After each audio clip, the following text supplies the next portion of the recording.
Welcome to your New Hampshire National Guard podcast. We are always ready, always there. This podcast series is a production of the State Public Affairs Office. Thanks for tuning in to this, the 22nd installment of your New Hampshire Guard podcast. I'm your host, Tech Sergeant Charles Johnston with Public Affairs, and today we're going to be talking about the New Hampshire Army National Guard Chaplain Corps. And I'm joined by Specialty Branch Technician Sergeant Victoria Cantalupo and Chaplain Major Will Mullins. Thank you for joining the show today. It's great to be here. Thanks for having us. Sergeant Cantalupo, so you have two very different jobs, correct? And can you explain that? I do, yeah. So I am a drilling member of the New Hampshire Army National Guard. I currently drill with JFHQ as a culinary specialist, and I've been doing that for 6-ish months. Prior to that, for 9 years of my almost 10-year career, I was with the 39th Army Band as a vocalist, all doing that on the weekends and our 2 to 3 weeks of AT, which is super fun. My full-time National Guard job that I do in a 9 to 5 sense sometimes is the specialty branch technician for the officer strength team. Chaplain Mullins. Chaplain Major Will Mullins. I'm the full-time support chaplain for the state. And before joining the New Hampshire Army Guard, which I've only been a part of for about a year, thanks Sergeant Cantalupo for ushering in my packet, I was a chaplain for the Air Force for 15 years. And before that, I was an enlisted member in the Air Force. I was a jet engine inspector. Also a pretty interesting path. And for people who don't know, maybe we should just start with what is the Chaplain Corps? What is a chaplain? What does a chaplain do? I guess you're going to make me answer that one, right? I am, yes, sir. Okay, I can take that. So the chaplain is a religious professional in a military uniform. And as a religious professional, they do many of those things that we would expect a pastor, a priest, a rabbi, or an imam to do, which is to aid people in their belief systems and to perform religious rituals. What's different about a chaplain is they wear a uniform, which means they have to adhere to a certain kind of physical standard, a certain kind of training, and they have to be able to place themselves with the soldiers wherever they may be.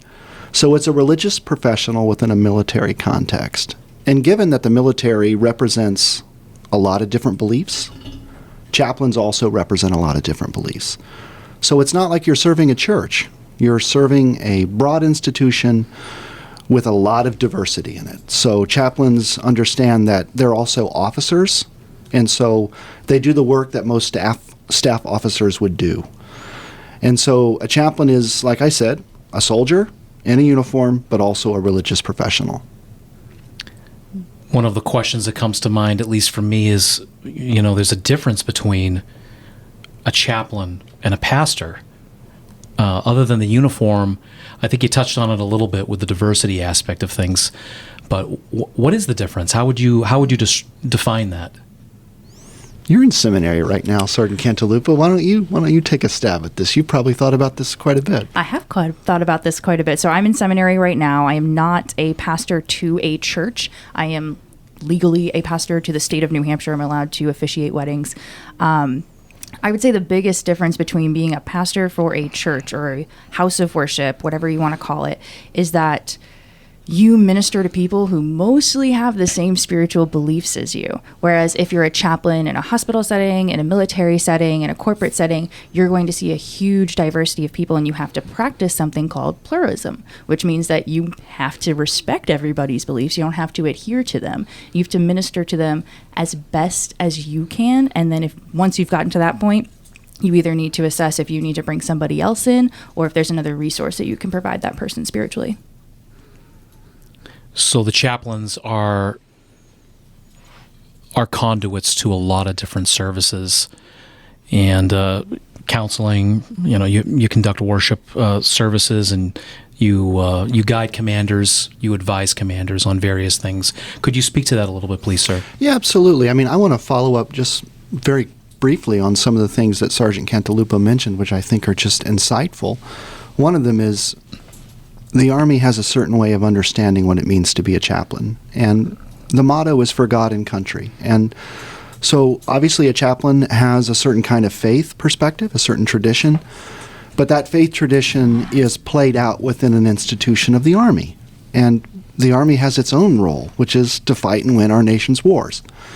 And so we have to provide religious help to individuals who have to place themselves in harm's way. And that's a burden. And it's a burden that chaplains willingly take on, but they have to realize that the context of their religious ministry is not to save souls or to have a big church or to fill the offering plates. It's to minister and to provide support for individuals who have to place themselves in harm's way. And one of the ways that chaplains understand their work in the Army is what we call we nurture the living, we care for the wounded, and we honor the dead.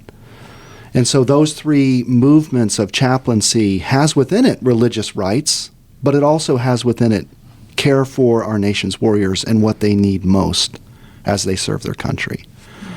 You mentioned ethical advising. Ethical advising, chaplains in some respects represent the soul of the Army. And so they care deeply about the morale of the average soldier, and they're able to tell leaders and commanders what soldiers are going through in that moment and be able to convey that to commanders so that commanders can use that as they make decisions that impact, the force. If I can add to that, a chaplain is also the most confidential resource that a service member has.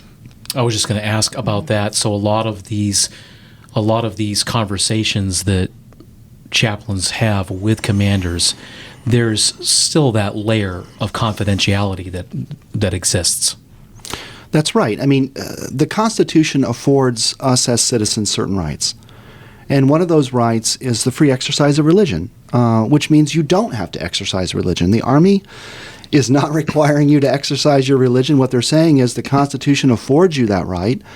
And since we've put you in a uniform and possibly made you go to Jordan, you can't just hop on a plane and travel back to your church on Sunday. So it's the government's responsibility to provide for you chaplains and chaplain assistants that can help you with your fundamental right to express your religion. Something that we almost missed is the Chaplain's Emergency Relief Fund. Can you talk a little bit about that, sir? Absolutely. So the Chaplain's Emergency Relief Fund is a pool of money that we can offer soldiers who are members of the New Hampshire Army Guard and Air Guard who are faced with a financial difficulty. We can provide immediate emergency relief to that service member, Air or Army. All we need is a receipt and a valid need, and the check can be delivered and help you through a process of getting those bills paid, but also we'll enroll you in what's called care coordination, and we have some financial planners that can help you budget and get you thinking about how can you not be in this situation again. I also utilized this fund in my sophomore year of college. I was on annual training and I got into a huge car wreck. And because I didn't have a car, I couldn't pay for my meal plan at college. And so the SERF helped pay for that. That's outstanding. It's helped so many people in the state pay that electric bill, pay that mortgage, pay that car payment when something unexpected has come up. And there's a lot of, E1s, E2s, E3s, E4s. I was an E4 when I used it. If you're not familiar with that rank structure, those are the people who, have just joined the military. And so, they need a little help sometimes. Mm-hmm. How does one become a chaplain? That is an excellent question. It is somewhat of a long process, as Chaplain Mullins can probably attest to. So for those who don't know, in this situation, I am actually Chaplain Mullins' recruiter in a sense. So I did not work on all of his packet. He was applying while I was on a COVID mission, and I came back and finished it up. But the process to become a chaplain, you first need an undergraduate. It can be in anything. Mine is in music and media in worship, which is the title of my interdisciplinary degree. So my degree says interdisciplinary studies, and then in very small letters it says that. Most seminaries that I have come in contact with don't really care what your undergrad is in, but you do need a master's that has to be 72 credits, 36 of those credits need to be theology-based according to your faith background. It does not need to be a Master's of Divinity, but that is the most common degree that we come in contact with. It can be a Master's of Pastoral Counseling or anything like that, as long as it meets those credit requirements. And if you are pursuing that degree, you can become a chaplain candidate, which is the program I'm applying to. It's just a seminary student in a student status, so it's the same thing as a dental or a medical student. Once you have either of those things settled, you do need to be endorsed by a Department of Defense ecclesiastical endorsing agency. There are 174 to choose from. You do want to choose one that aligns with your faith background and your values. They kind of offer you protections, and they say, this is what we allow our chaplains to do when they're ministering, and these are the protections that we offer. Some of them have their own requirements, but you do need to have a simple form signed by one of those agencies. So this is a long process, and you're still in the application process on some level.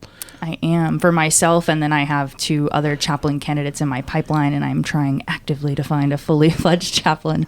The application process can take anywhere from 6 to 12 plus months, depending on waivers. You need a Chapter 2 physical, which is just a commissioning physical. It's the same entrance physical that you take no matter what military branch you go into.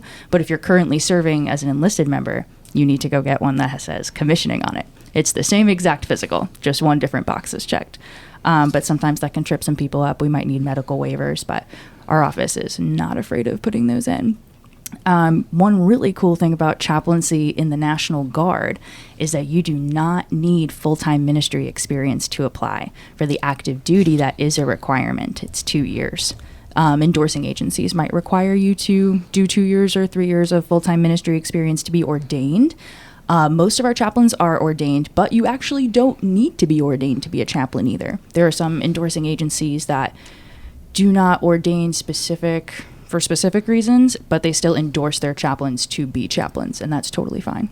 And for those who don't know, what exactly does that mean to be ordained? I think we should let their pastor handle that one.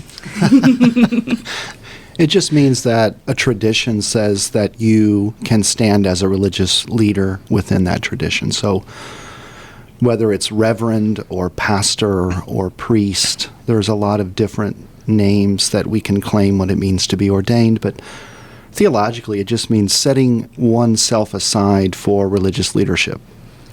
Another requirement for chaplaincy is that you don't have to be the enlistment age to commission into the chaplain course. The enlistment age, you can't be more than 35 years old to enlist or come in as an officer candidate right now without an age waiver.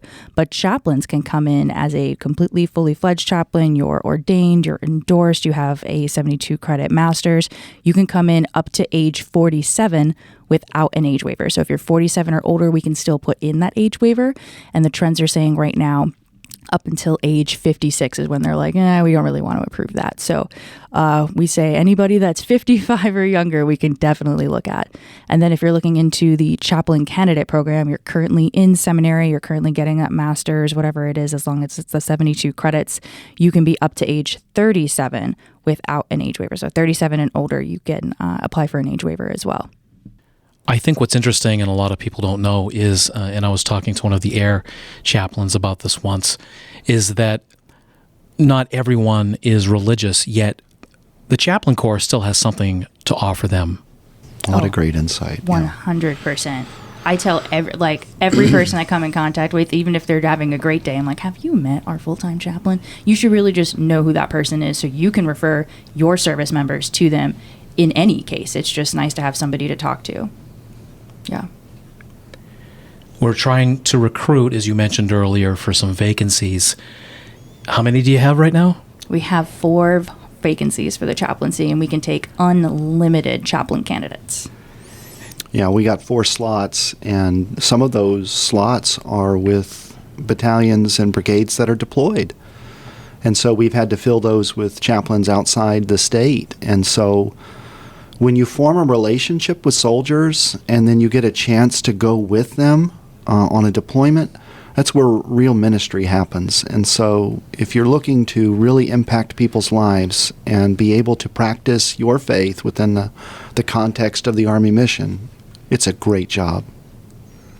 How would someone contact you or someone within the Chaplain Corps to get started with that? Yeah, so anybody who's interested in applying or even just talking about what chaplaincy looks like, what the application process looks like, you can call or text my government cell phone, which is 603-545-7319. Oh, I forgot. Can I have my business card? I think that's right. Yeah, Yes. right here. Oh, You nailed it. I think I have to redo it, though, because I think the last number I dropped. You just 603 wanted to give them a wrong number on purpose. 719. No, I want applicants. And your email, if you don't mind. Yes, it is victoria.a.cantalupo, which is spelled Cantalupo, .mil@army.mil.